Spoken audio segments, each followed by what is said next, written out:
ऋषि वशिष्ठ जी ने सुनाई जय विजय की गाथा। ब्रह्म ऋषि वशिष्ठ व अंजनी नंदन हनुमान, मर्यादा पुरुषोत्तम श्री राम एवं देवाधिदेव महादेव का मिलन देखकर विभोर थे। अद्भुत आध्यात्मिक अनुभूति हुई दोनों को। ऋषि वशिष्ठ सोचने लगे, हरिवाहर भले ही किसी भी रूप में क्यों न हो, पर इनकी एकात्म लयबद्धता कभी छीड़ नहीं होती। नारायण व शिव अपने मूल स्वरूप में हो, श्री राम व सदाशिव का परस्पर मिलन हो, या फिर श्री राम रुद्रावतार हनुमान के साथ हो, इनकी आंतरिक एकात्मकता, परस्पर की लयबद्धता सदा एक सी रहती है, मनोहारी होती है। इनका हर रूप ऋषि वशिष्ठ कुछ और अधिक सोच पाते।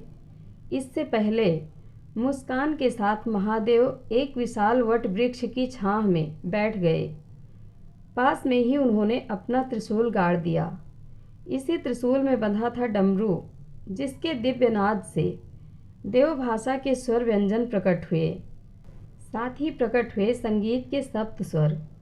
उनके हाथों में थमा रहने वाला त्रिशूल इस सत्य का साक्षी था कि प्रकृति के तीनों गुण सत रज व तम सदा सर्वदा त्रिभुवनपति महादेव के नियंत्रण में हैं। वह प्रकृति व उनके तीनों गुणों के नियंत्रक हैं और प्रकृति के पार व परे रहने वाले त्रिगुणातीत भी।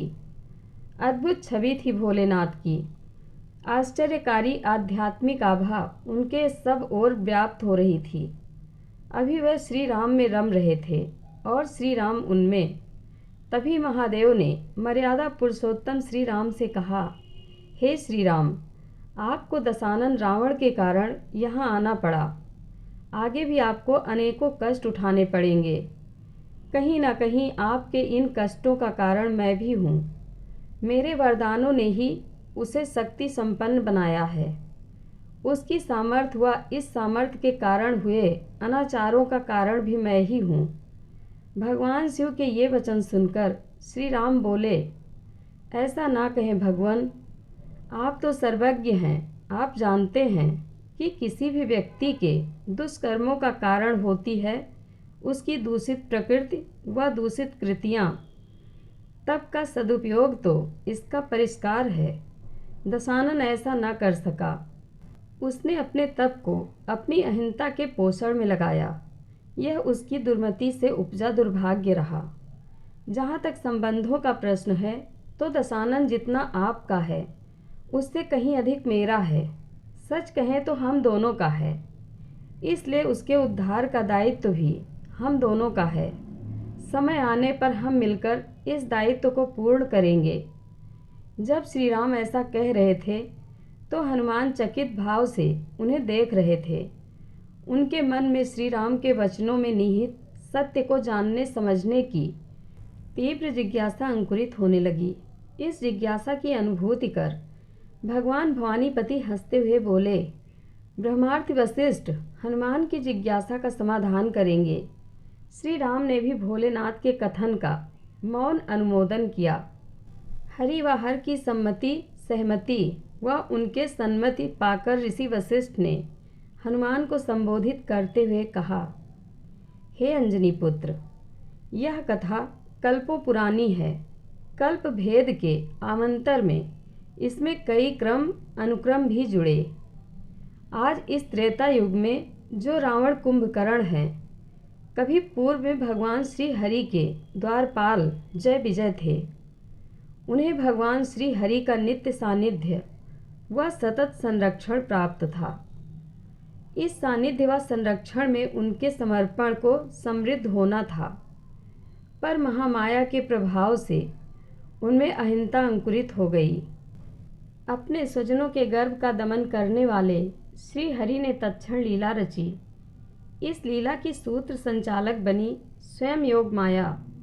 ऋषि वशिष्ठ आगे बोले, उनके आकर्षण में आबद्ध होकर उसी समय सृष्टिकर्ता ब्रह्मा के चारों मानस पुत्र सनक सनंदन सनत कुमार व सनातन श्री हरि के दर्शन हेतु वैकुंठ पहुँच गए।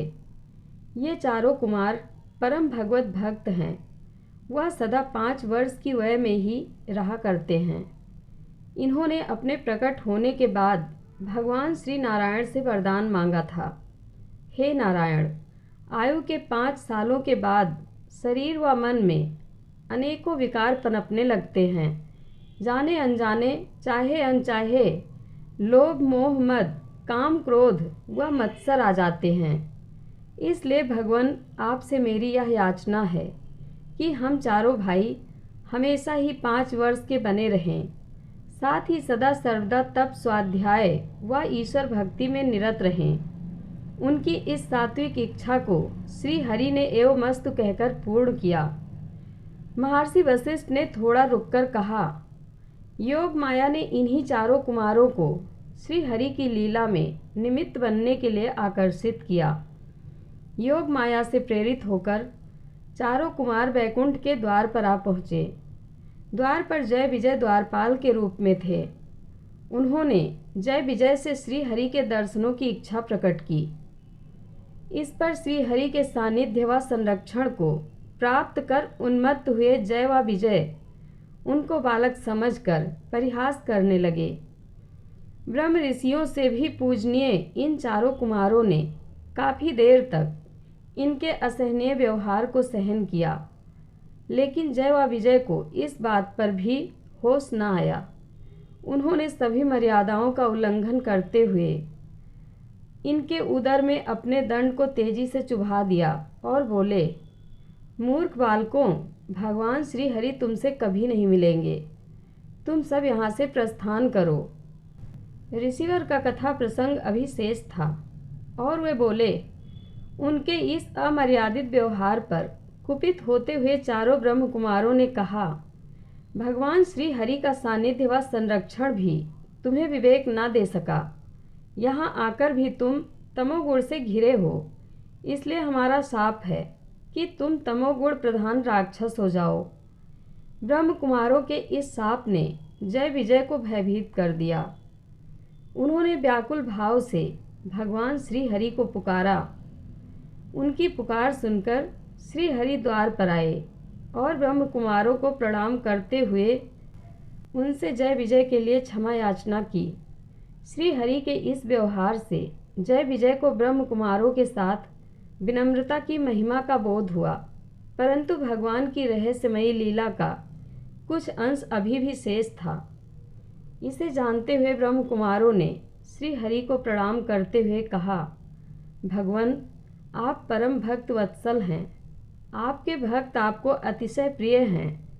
आपके इन द्वारपालों को आपकी कृपा की अनुभूति हो, इसके लिए इन्हें एक अवसर का दान दे रहे हैं।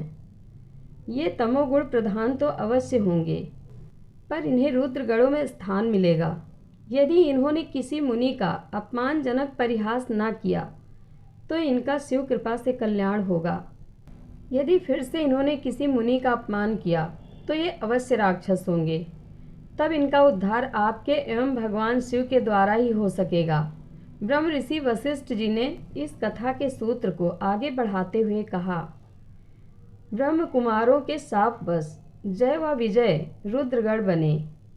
यह इनके लिए प्रायश्चित का अवसर था। भगवान भोलेनाथ के सानिध्य में ये श्रेष्ठतम साधना कर सकते थे और समाधान प्राप्त कर सकते थे, लेकिन हरि माया का अमिट प्रभाव, भगवान श्री हरि की माया का प्रभाव अमिट है। जब जय विजय रुद्रगढ़ के रूप में थे, उसी समय देवर्षि नारद को मोह हो गया। उन्हें अपने तप व वैराग्य का अहंकार हो गया। कामदेव और उसकी सेना की पराजय को वह अपना कृतित्व समझ बैठे। तभी हरि माया ने ऐसी लीला रची कि वह राजा शील निधि की पुत्री विश्वमोहिनी के साथ विवाह की इच्छा करने लगे। भगवान नारायण से उन्होंने इसके लिए सहायता भी मांगी। नारायण ने उनका परम कल्याण करने का वचन दिया। इस वचन का मर्म देव ऋषि समझ ना सके और विश्वमोहिनी के विवाह मंडप में पहुंच गए। इस विवाह मंडप में ये रुद्रगढ़ भी थे। अब तक ये ब्रह्म कुमारों की चेतावनी भूल चुके थे। अपनी परिहास प्रिय वृत्ति के कारण ये देवऋषि नारद की हंसी उड़ाने लगे।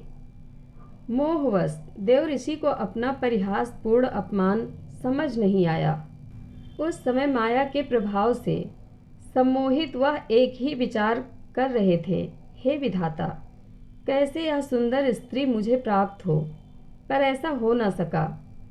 त्रिभुवन सुंदरी विश्व मोहिनी त्रिभुवनपति नारायण की हो गई। तब देवऋषि का विफल काम क्रोध बन गया और उन्होंने इन रुद्रगणों को शाप दिया। हो निशाचर जाए तुम कपटी पापी दौड़, हंसेहु हमई सो लेहु फल बहुरी हंसेहु मुनि कोड। अर्थात तुम दोनों कपटी पापी राक्षस बनो, हमारी हंसी उड़ाई, सो उसका फल प्राप्त करो। फिर किसी दूसरे मुनि की हंसी उड़ाना, तब उसका फल पाना। वही रुद्रगण लंका में रावण और कुंभकर्ण हुए। जय श्री राम। कथा अच्छी लगे तो कमेंट बॉक्स में अपनी राय ज़रूर दें। धन्यवाद।